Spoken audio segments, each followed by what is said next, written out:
Дами и господа, искам да поканя генералният консул на България в Чикаго, господин Статков.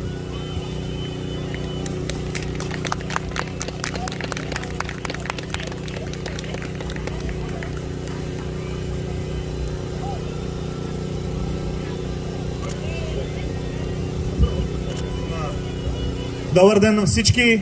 Здравейте, българи! Здравейте, приятели, братя и сестри! Честваме 2 юни, деня на Ботев, деня на саможертвата за свобода, за независимост, суверенитет на България и на българския народ, където и да се намира той по света. Изключително съм благодарен на господин Никола Масларски, на Братство Хайдути, на Македонската патриотична организация Клон Пирин, които пазят тази традиция години наред и събират българи от всички краища на Чикаго, не просто да прекарат време заедно, ами да се опознаят, да погледнат какво ги свързва, а именно българския род, българските традиции, българската култура и ясно да заявят своята българска идентичност. Може би още по-важно от това просто да се видим и да се заявим, е да предадем тая традиция на нашите деца. Тези красиви момчета и момичета днес облечени, носещи българските знамена, подготвени с стихчета, с танци. Това е най-голямото богатство, най-ценният завет, който може да предадем на нашите мили деца. Живеем в една държава, Съединените американски щати, която е уникална по своя характер.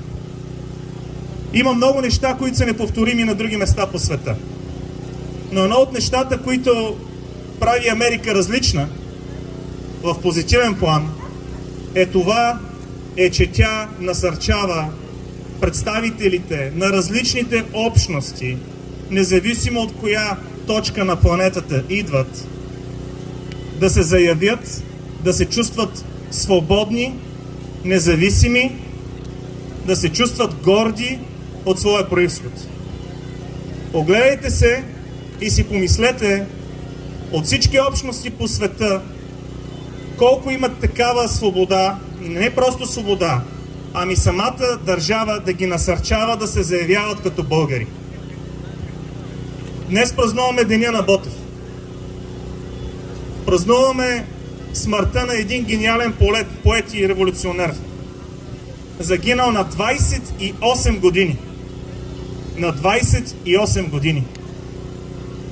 Не е правилно да се правят паралели между днескашното поколение и онова поколение.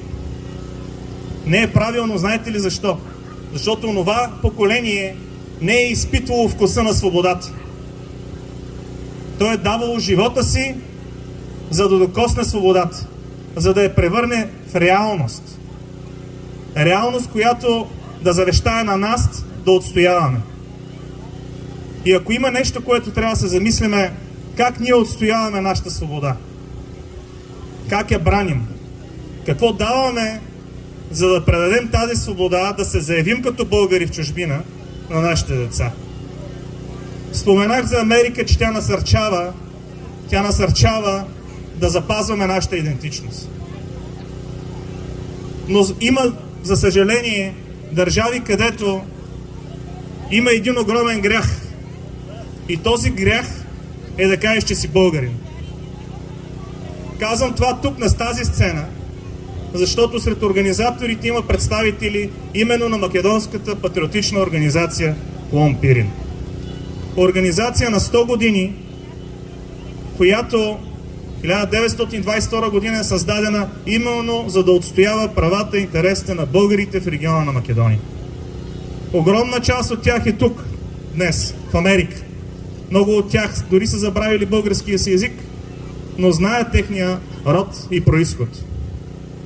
Тази организация до ден днешен и благодарение на господин Масларски, благодарение на други представители, продължава да подкрепя борбата за самосъзнание и отстояване българската идентичност на българите в Република Северна Македония. И ние им дължим поклон и бурни аплодисменти за цялото тяхно дело в отстояване на българския характер на тези хора и на тяхната идентичност. Аз лично ви благодаря за всичко, което правите.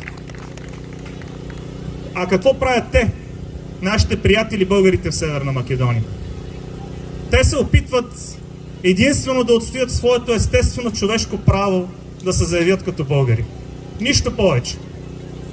Да се събират мирно, да създават своите организации, да обменят мнение, да разглеждат исторически факти, но това се разглежда като проблем. Вашите организации, културните ви организации, центровете тук се развиват свободно и независимо. В Македония от 17 000 организации неправителствени, единствено 2 български организации бяха дерегистрирани. Културният център в Битоля и Културният център в Охрид. От 17 000. С тежката вина, че са български. Нещо повече. Беше прието специализирано чрезвичайно законодателство, което се приложи ретроактивно, назад във времето, защото тези клубове бяха регистрирани преди това и бяха дерегистрирани. Правя този паралел, за да осъзнаете, че това, което имате, е действително с богатство.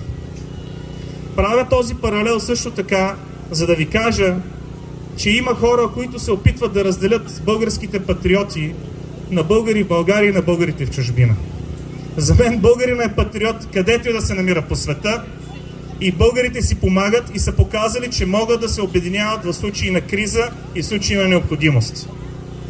Тези момчета от Братство Хайдути, от Македонската патриотична организация, показват, че те могат да помагат на българите, независимо къде се намират, включително и от другата страна на океана, в Западните Балкани, в тази братска за наша страна Северна Македония. И ние им дължим голяма почит и да ги насърчаваме да продължават това, което правят. Аз съм дълбоко благодарен на всеки един от вас, който им помага, на техните спонсори, на техните съмишленици, съратници. Аз съм убеден, че именно общността в Чикаго може да покаже, че българският народ може да се обединява. Че българският народ е едно, независимо къде се намира на земното кълбо. Че можем да си помагаме просто поради факта, че сме българи. Знам, че има тези, че едва ли не, като видиш българин, не му помагаш. Зад всяка един такъв случай има хиляди неназовани случаи, когато българин не помагал на българин. И това сте го постигнали вие. И ви благодаря. Защото именно тук от Чикаго вие давате добрия пример навсякъде по света, включително и България. Ползвам това патриотично мероприятие, за да изразя своята дълбока почит и уважение към всеки един от вас, който пази България в сърцето си, дава примера на своите деца и помага на българите, където и да се намира по света. Бъдете живи и здрави! Благодаря ви!